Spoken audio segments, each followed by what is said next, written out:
יש לנו דבר בבית ספר שנקרא אמי. כן, אדיב, ממוקד ויעיל. אז אתם מוזמנים לתת לנו משוב בשיטת אמי. אז תהיו נחמדים איתנו ורחמנים, תהיו קצרים ולעניין, ותיתנו עצות לשיפור. בבקשה. אם נלך על האמי, אז קודם כל האדיבות של הילדים והרצון שלהם שאנחנו נגיע לכולם ונשמע ונראה. הממוקד, אני יכולה להגיד שהילדים יודעים להסביר את היוזמה שלהם, מה הם באמת, רואים שהם לא עומדים ומדקלמים, הם באמת עשו איזשהו תהליך והם מבינים אותו. והנושא של היעילות, אז אני לא יודעת להגיד יעילות, אני יודעת שיש איזו חוויה, יש חוויה שהלב מתרחב. שוחחתי עם תומר אתמול על מה שהם יכולים להציג, ומבחינתו הוא ברור לו שהוא לא לומד גיאוגרפיה והיסטוריה. הוא אומר, לא, אצלנו אין את המקצועות האלה, ואני מסבירה לו, אבל מה שאתם עשיתם זה זה. הוא אומר, לא, ממש לא, אנחנו אין אצלנו את הדברים. ובעצם זה חלק הם למדו דברים שהם קשורים לתכנים שמה שצריך ללמוד. אבל הדרך היא מדהימה.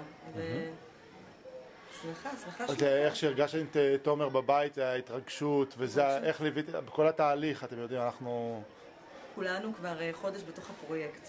יש שיעורים, לא, אנחנו עסוקים בפרויקט. אין שיעורים, לא, אנחנו עדיין בפרויקט. מדהים. מאוד עסוקים בזה, יש התרגשות מאוד גדולה סביב זה. דיסקרטיות.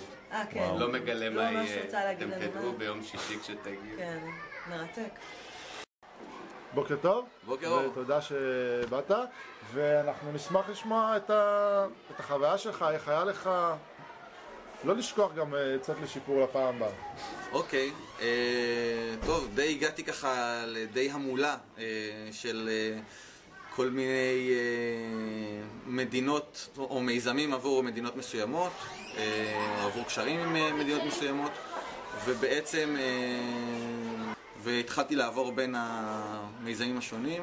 בעצם מה שאני ראיתי זה באמת ילדים עם הרבה אמביציה, הרבה מיזמים נעשו לדעתי תוך באמת רצון, נקרא לזה תמים ילדי, אבל תמים גם שלנו כישראלים, כן ליצור קשרים עם מדינות שהן לאו דווקא אוהבות שלנו, אלא מדינות אויב.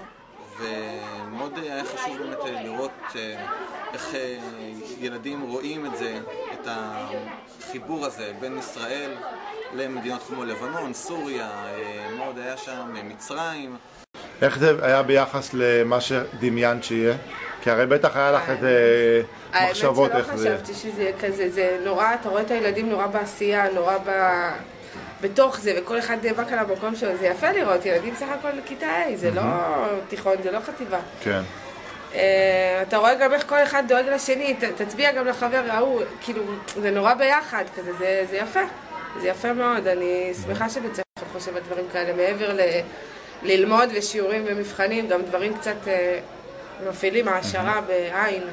כן. אני גאה לראות אותו איך שהוא עשה את זה במהלך כל החודשים בבית, שיתף פעולה עם חברים, באו לפה, באו לספרייה, נורא יפה.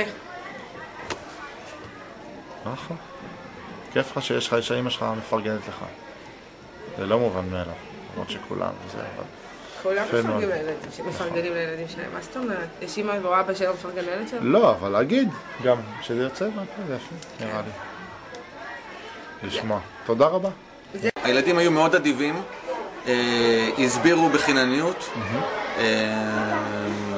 היו גם כאלה שקפצו מדוכן אחר, שאפילו נמצא אולי בחדר אחר וקצת ניסו להפריע, כי בסך הכל כולם רוצים בסופו של דבר את אותו אחד, נקרא לזה המיליונר שייתן את הכסף. אז אולי בקטע הזה זה מן החוצפה הישראלית שמה לעשות תבואה בנו אולי כנראה. אבל בסופו של יום וסיכום של כל האירוע היה ממש כיף, ושמחתי לתרום, היכן שתרמתי. מעולה. תודה רבה לך. גם לך. ככה, קודם כל נורא אהבתי את הרעיון שילדים ככה התחברו אחד לשני, איזושהי חיבור בין הילדים, וילדים יצרו פרויקטים מאוד מעניינים.